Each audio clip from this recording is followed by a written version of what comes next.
Okay, guys, I'm sorry. I took a week off because I went to Universal Studios and Disney World in Orlando, Florida. And this is my cool backpack that I got from it. I want to go back in time on the Summer Wells case and discuss a few things that I think could have prevented all the problems that happened to the brothers of Summer and to Summer. On the negligence of Hawkins County Sheriff Department and Hawkins County Department of Children and Families.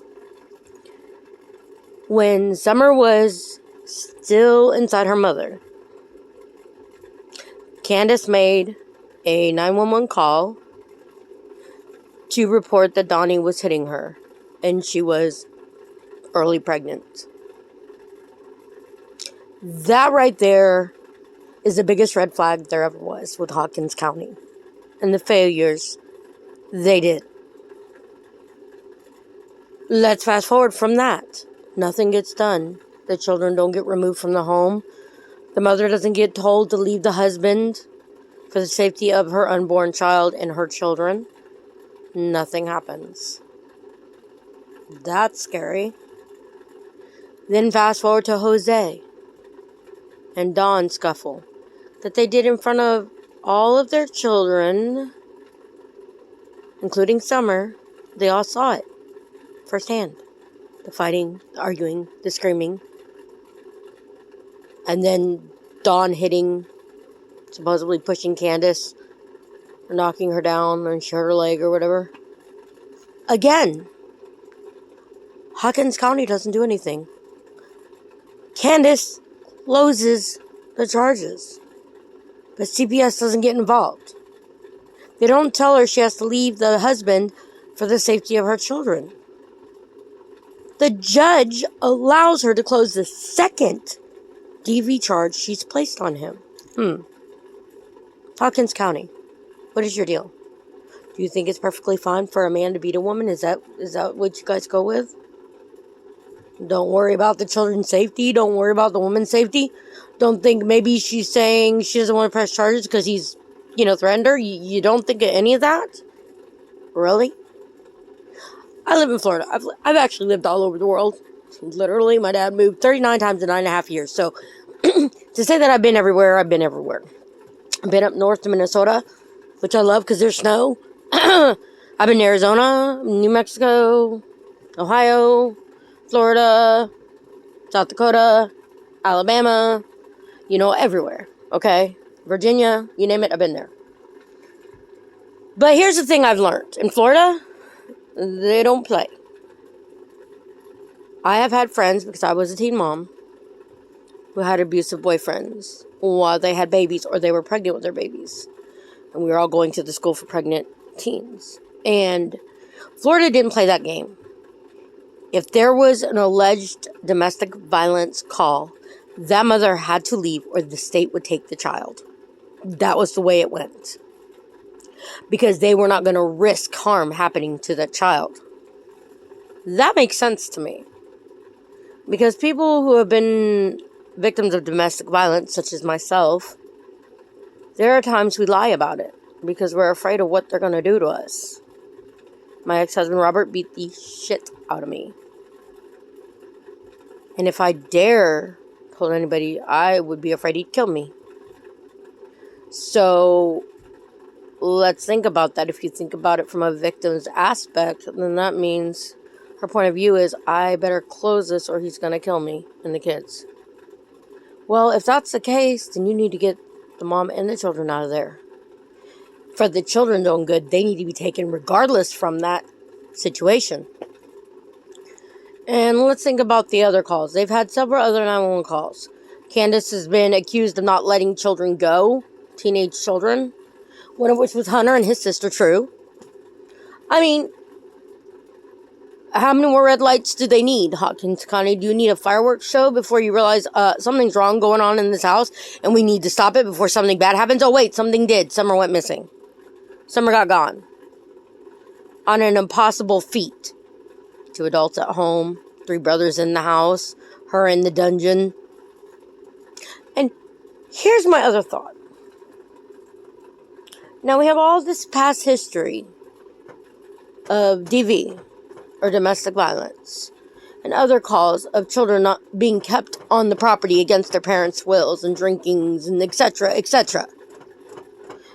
And yet, the Department of Children and Families came on the 14th, I think it was the 13th or the 14th, from what they said, and then we're coming back on the 16th. It took that long for them to step in and do something, really? In Florida, if you don't answer the door to CPS, guess what they do? They get cops, and the cops will physically break in. They don't play with kids. They don't. Not with the safety of children and abuse happening. They do not play with that. And although I don't always agree with them, I understand why they do it, because they want to make sure the children stay safe. Here in Tennessee is, oh, well, she didn't answer the door. She went home. Da-da-da-da. Who cares? Yeah, we're country. We don't care. Who cares if the kids die? You know, as it is at our Department of Children and Families, we don't even have kids in a hotel or a home. No, we got them living in offices, sleeping on dirty floors. Yeah, that's brilliant. Can we say backwards ass hick? That's what I'm going to call Tennessee from now on. I'm sorry. And if there are people from Tennessee, I'm sorry, don't come at me, but y'all state sucks. It sucks. You got children that have been taken from the department living in office space. On the floor. On a mattress. That's it. That's it. That's it. How is that good? You got a family that is so dysfunctional, and no one thought that it'd be important to remove the children. Those 4 children that got years of abuse, years of SA, years of grooming done to them, because Hawkins County thought, oh, it's okay. He beats his wife. Who cares about the kids? Yeah. Oh, they won't let the kids off the property. Who cares about the children that live there? Yeah. I personally think, as a person, I think that the Supreme Court needs to hear about Hawkins County and the failure and how much they and the Department of Children and Families have dropped the ball on just the Summer Wells family alone. And I'm sure there's way more families that they've dropped the ball on. But let's think about this. If they would have done something with the first DV call, Summer wouldn't have gotten gone. If the Department of Family made it a necessary to see those children instead of setting up appointments, they wouldn't have gotten gone. In Florida, the CPS comes whenever the fuck they come, and they don't tell you. They sometimes come in the middle of the night. They're not going to tell you when they're coming. You know why? Because they know if they tell you, you're either A, not going to answer the door, or B, you're going to have the house immaculate, or C, you're going to do something to make it look like all is well. But here we are in Hicktown, and they're like, oh, hey, we're going to schedule an appointment to come by. Yeah. Because that's brilliant, right? Because abusers aren't going to sit there and hide, right? Let's think about that. What the fuck? I'm sorry. I'm going to say that one more time. What the ever-loving fuck? Those children, all 4 of them were abused. And if we go back, all 8 of the children that Dawn and Candace have been abused. Bottom line. And here's another thing that bugs the shit out of me. In Florida, if your children get taken from the home and put in foster care and you lose custody of them and your rights are terminated, any child born after those children, you lose. Because you are marked as a child abuser. And yes, I agree it needs to be done. Because if you're harming a child, you do not deserve to have a child. But yet, here you got 2 parents who had 2 children prior to the 4 they have. They lost their children. Candace's son sustained brain damage, for heaven's sakes. And Don tried to sell his kid to a drug addict. They lost 4 children between the 2 of them. But yet here they are, they got 4 more kids being exposed to abuse. Why, Tennessee? Why? Can someone tell me why? Does that make sense? Oh, let them lose their kids, but they can have these other 4. And, they're not going to be abusive, right? How is it that CPS isn't connected? How is it that they think it's safe to leave children in a home where two parents have lost their other children. I don't understand it. I can't understand it. When I lost my daughter that passed away, that was drowned, I had nothing to do with it. Nothing. I was at work. I was providing for my child. Okay? I left my daughter with my father, my stepmom, my brother, and my sister, who were 13 and 14. My sister was 13, my brother's 14. And her father. On the 4th of July, I told my dad, don't ever leave her alone with him again. Don't ever leave Ashley alone with her father again. Because he had almost dropped her in the pool at the Polynesian Hotel when we were watching the fireworks. Because he allowed his sugar to get low even though there was food there and we were all eating. And I told my dad, don't ever leave her alone with him again. And then 2 days later, he dropped me off at work. He had Ashley in the car with him. He borrowed my dad's Cadillac to drive me to work. Off at Walker Road to Disney. About an hour after I'd been at work, I get a phone call from my dad. My boss says, my dad's on my phone.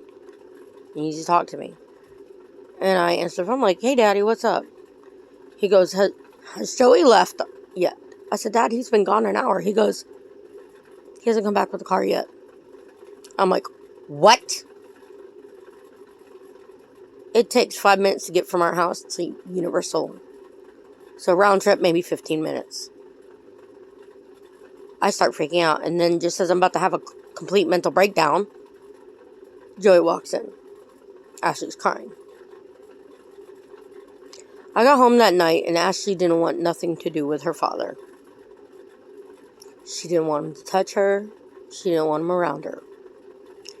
That was the day that I told him, never again. Never again do you let him leave with my daughter.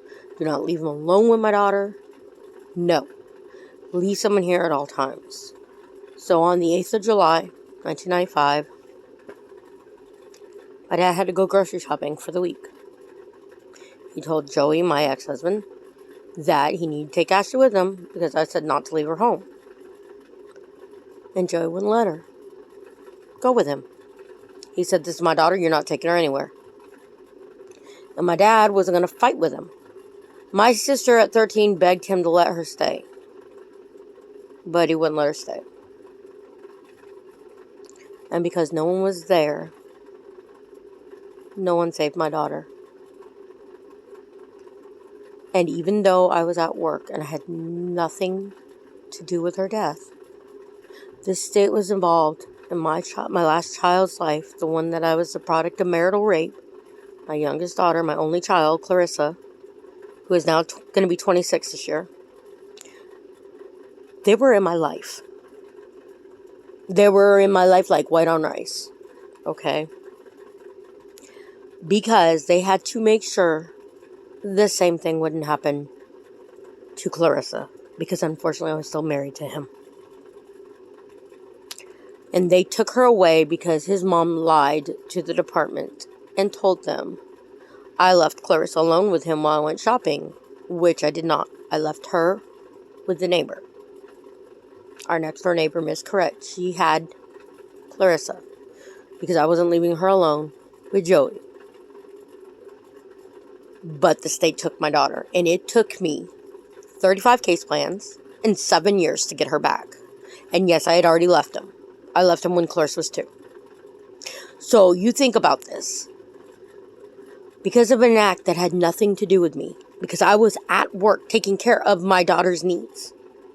The department was still in my life for Clarissa. Why wasn't the department there for Summer and her 3 brothers? Why? Why did Wyatt and Wayland, and I can't remember the other one's name, and Summer, not matter to them? Not matter to the department. I'm sure that they could have ran their names and their social security, and it would have showed they had children and that the state had taken them. So why? This is my question. Why? Given the history of these two people, of Candace, I think it's Don Bly Wells, and Donald Wesley Wells. Why? Why did the department not look at their older children and at the history of domestic violence that had plagued this family? Why did they tell Candace when they were coming instead of just show up?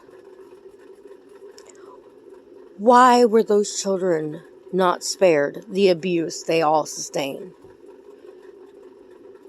I cannot wrap my head around this. I believe the Supreme Court needs to be notified. I believe it needs to go up. I believe Hawkins County needs to answer for letting Summer get gone. I think that the Department of Children and Families in Hawkins County needs to be held responsible for Summer getting gone.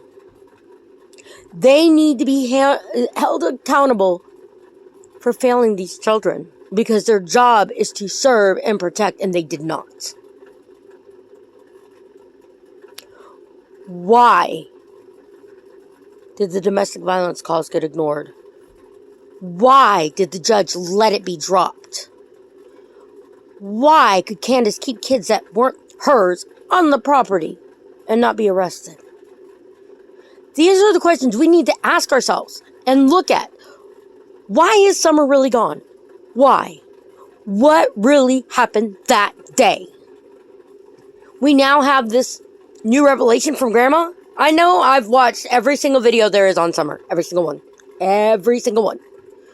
Nowhere do I ever recall Candace or Dawn, or even Allie, or Hunter, mentioning that Grandma took a nap. That's interesting. Now, there have been little inconsistencies here and there, and I'm just like, what the hell? But I tell myself, well, maybe because, she's stressed or whatever. Although I've never seen a tear from her. But then, here comes Grandma, finally getting on camera. Finally. After how many months? Gets on camera about her granddaughter. Me personally, I have grandkids. I have 3 beautiful grandsons. I have Hunter James Dean, who is 9. He's going on 10 in September.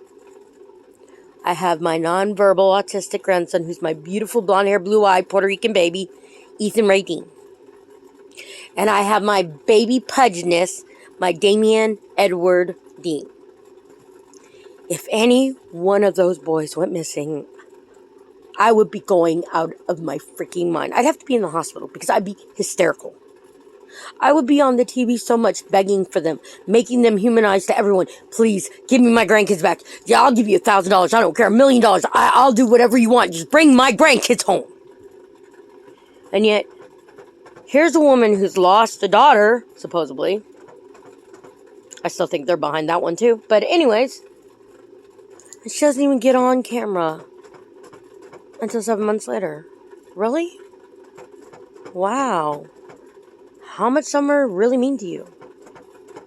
As a parent of a child that is gone, of 2 children that are gone 5 months apart, there isn't a day that doesn't go by that I miss my daughters. Not a day. I bury it so I can move and live. Because I hurt every day. There's an ache in my heart that never goes away. Never. And if I think about them too long, I start crying. Even now, 27 years later. Okay. And here you got Don and Candace busy pulling jokes online. Talking on YouTube, but not even really bringing up Summer. Just saying how everyone's wrong. And how you're picking on me and boo-hoo-hoo. Okay, I thought the whole point is your daughter's missing. It makes no sense. There were 2 adults in that home. 3 boys. No one saw nothing. And here's my last thing I want you guys to think about in closing. From the beginning, Donnie made mention that Summer loved being outside. He even made that crazy, eerie comment of that was her downfall, which still creeps me out every time I hear it. Like, it makes the hair on the back of my neck stand up. It freaks me out. But everyone said how Summer was always outside and loved to be outside and yada yada. Alright? And answer me this. Why on the day she went missing was she always inside? Inside a dungeon. Inside the house. When all she's been mentioned by Allie, Hunter, Dawn, Candace, Candace, she's an outside child. Then why that day was she inside? Why? I'd love to hear what your comments are about that, because to me that really screams, what the fuck is really going on? What the fuck is really going on? You stress with great emphasis that Summer always loved to be outside, that's all she ever did.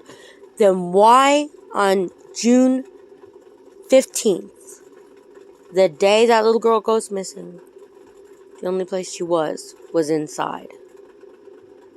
That screams volumes to me. Thank y'all. Y'all have a great night.